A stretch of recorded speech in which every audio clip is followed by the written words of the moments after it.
પપ્પાની speech therapist સાથેની appointment બહુ સારી રહી. એમણે કહ્યું કે બહુ જલ્દી પપ્પા બોલતા થઈ જશે. પપ્પાની દવાનો ડોઝ પણ હવે રેગ્યુલર થઈ ગયો છે, એટલે એમની ભૂલવાની આદતમાં પણ રાહત થઈ જશે. ટી મેળામાં જીતી ગઈ. ખોવાઈ ગયેલા 5 લાખ મળી ગયા. એવું લાગી રહ્યું છે કે ધીમે ધીમે પણ બધું સેટલ થઈ રહ્યું છે. તારો બસ આ જ પ્રોબ્લેમ છે રૂપેશ. હું ક્યારેક આગળ વધું કે કંઈક અચીવ કરું ને તો તને ક્યારેય ખુશી નથી થતી. આ બધામાંથી જરા બહાર આવ. દુનિયા બદલાઈ ગઈ છે. દુનિયા કે પછી તું? હું બસ મારી ભૂલ થઈ ગઈ કે મેં તારી સાથે મારી ખુશી શેર કરવાનું વિચાર્યું. બસ સેજલ અને રૂપેશ જીજુ વચ્ચે અચાનકથી એક અંતર આવી ગયું છે ને મને આ યોગ્ય નથી લાગતું. એ બંનેએ બને એટલી જલ્દી લગ્ન કરી લેવા જોઈએ. પણ એ લોકોના ધામધૂમથી લગ્ન કરાવવા માટે મારી પાસે પૈસા જ ક્યાં છે? વીસીના 4 હપ્તા ભરાઈ ગયા ને કાંતિભાઈને હજી 4.5 લાખ રૂપિયા આપવાના બાકી છે. ટી મેળાના જીતેલા પૈસામાંથી પણ મારી પાસે હવે 25,000 જ બચ્યા છે. એ લોકોના ધામધૂમથી લગ્ન કેવી રીતે કરાવું? ખબર નથી પડતી બધું પૈસાની વ્યવસ્થા કેવી રીતે કરું. અલી છોડ્યો, ક્યાં સુધી ઘોરાશો ભાઈ સાહેબ? આ 5 વાગ્યા બોલો. નાઈને આવું ત્યાં સુધી 3 જણી ગોઠવાઈ ગઈ અહીંયા. અને આ ઈંજલડી રાત્રે તો નીચે હોતી હતી, અહીંયા ક્યારે ગોઠવાઈ ગઈ? અને આ સેજલડી, અરે ઈ તો માં ઓલા પલંગમાં હોતી હતી, એ ગુડાણી અહીંયા. બોલો એ ઊભી થાવ ને ભાઈ સાહેબ, ઊભા થાવ ને. કુંભકર્ણનો અવતાર, ઊભા થાવ, ઊભા થાવ. હાલો ફટાફટ. ક્યાં સુધી ઘોરા કરવાનું કહેશે મને? શું કરો છો બા? કેમ સવારમાં આટલી બૂમો પાડો છો? બોલો. એક તો મારે ઝઘડવાના તમને લોકોને, અને પાછી મને કેસ કેમ બૂમો પાડો છો? એમ નહીં બા, પણ હજુ તો 5 જ વાગ્યા છે ને. નહીતર શું, એક દિવસ માંડ મને પ્રેક્ટિસમાંથી રજા મળી છે, એમાં પણ તમે 5 વાગ્યામાં ઉઠાડી દો છો બા. ઓહો મારો દીકરો બોબી, મારા હાટુ નથી કહેતી કે વેલી ઉઠો વેલી ઉઠો. અરે માથે જયા પાર્વતીના વ્રત આવીને ઉભા રહી ગયા છે. અરે આ નાગલા જવારા કોણ વાવશે, પૂજાપાનો સામાન કોણ લાવશે, આ બધું કરશે કોણ? ઊભી થાવ ને, કામે લાગો. 30 મિનિટ છે તમારી પાસે. નાવ ધુઓ ફટાફટ, નીચે પહોંચો. હે યાર, આ બાને કોઈ સમજાવો ને. સવારના 5 વાગ્યામાં અડધો કલાક નાઈ ધોઈને નીચે આવો.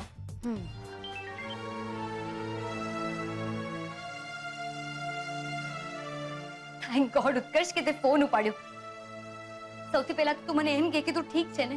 રૂપેશ જીજુ મને કહે છે કે તું વાપી ગયો છે. મને લાગે છે કે એને બહુ મોટી મિસઅન્ડરસ્ટેન્ડિંગ થઈ ગઈ છે. મને ખબર છે કે તું તો અહીંયા આવવાનો છે, તો પછી વાપી કેવી રીતે જઈ શકે? તો અહીંયા આવવાનો હતો ને? ઉત્કર્ષ શું કરે છે? જવાબ આપને મને. ક્યાં છે તું? ઉત્કર્ષ બોલ ને, ક્યાં છે તું? આવે છે ને? ઉત્કર્ષ, આપણી પાસે ટાઈમ નથી. ઉત્કર્ષ, એ લોકો મને મીટિંગમાં બોલાવી રહ્યા છે. જો ન ફાવે એમ હોય તો મને કહી દે. હું એ લોકો પાસેથી વધારે ટાઈમ માંગી લઉં છું. મીટિંગ પોસ્ટપોન કરાવી દઉં છું. આવતીકાલે, આવતા અઠવાડિયે, આવતા. નાના કિંજલ, એવું કોઈ કરવાની જરૂર નથી. પ્રેઝન્ટેશન રેડી જ છે. ઓકે. એક કામ કરું છું, હું તને છે ને પ્રેઝન્ટેશન મેલ કરી દઉં છું, એટલે 2 મિનિટમાં તારું કામ થઈ જશે. Thank you so much. મને વિશ્વાસ હતો કે તું તારા શબ્દોથી કોઈ દિવસ નહીં ફરે. Thank you. અને આ કામ પતે એટલે ફોન કરું છું. બાય. બાય.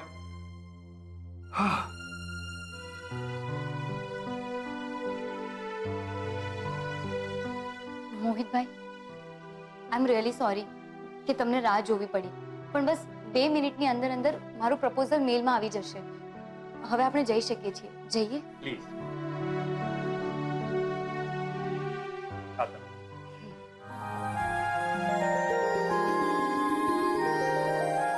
આ શું કર્યું તે? પ્રેઝન્ટેશન ઈમેલ કર્યું. હા, એ સારું કર્યું. નહીતર તારા સસરાનું કેફેનું સપનું અધૂરું રહી જાત. સસરો? હા, સસરો. અચ્છા, હા. જાણે હવે.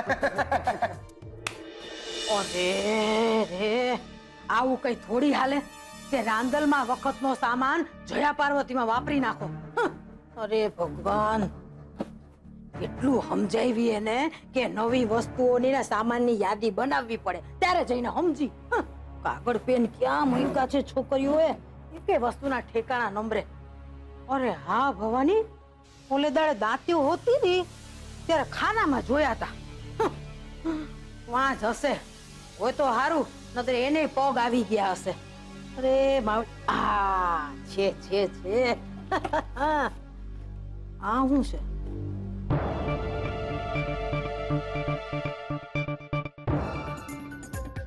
બા, મને લાગે છે કે ચોક્કસથી કોઈ મશ્કરી કરી છે. તમે એક કામ કરો, આ લેટર મને આપી દો એટલે હું ફાડીને ફેંકી દઉં તો વાર્તા જ પતે બધી. ના ના, જરાય નહીં હો. કંપનીનો નિયમ એટલે કંપનીનો નિયમ.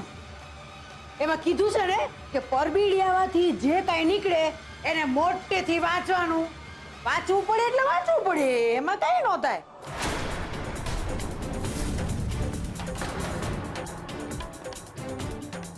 હું તો વાંચીશ, નકર કિંજરડીનું આ ચોફીનું હાથે હાથે ભાંગી પડશે ભાઈ. એટલે આપણે તો વાંચવાના. જો આગળ લખે છે, મને તારી સાથે પ્રેમ થઈ ગયો છે. શું તને પ્રેમ થયો છે?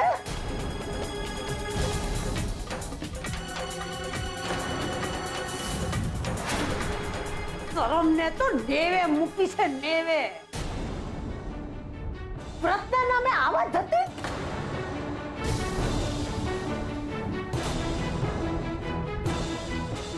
અરે ભગવાન ક્યારેય માફ નહીં કરે કિંજલડી, ક્યારેય માફ નહીં કરે.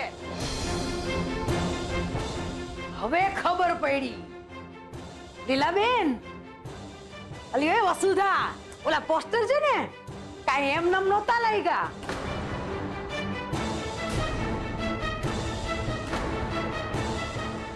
આગ વિના ધુમાડો નહીં, ઈ ગયડા હાચું કહીને ગયા છે. એલી ડોબી, તું મૂર્ખી છો, અમે થોડા છીએ. છોડો ને બા, મને એમ કહો, પેલા તમે પરબીડિયાની અંદર કાગળ બદલ્યો એ તો મને સમજાય છે. ઈ કાગળિયાની અંદર ઓલા ઉત્કર્ષનું ધગધગતું દિલ છે, એની તમને જાણ કેમ થઈ છે?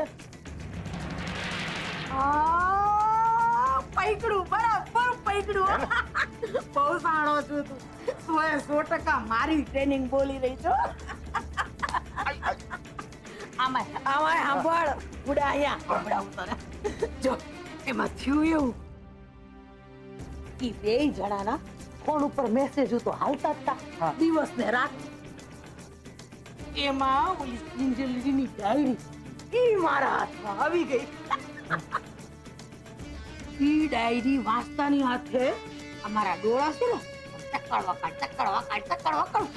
કરવા લાગ્યા.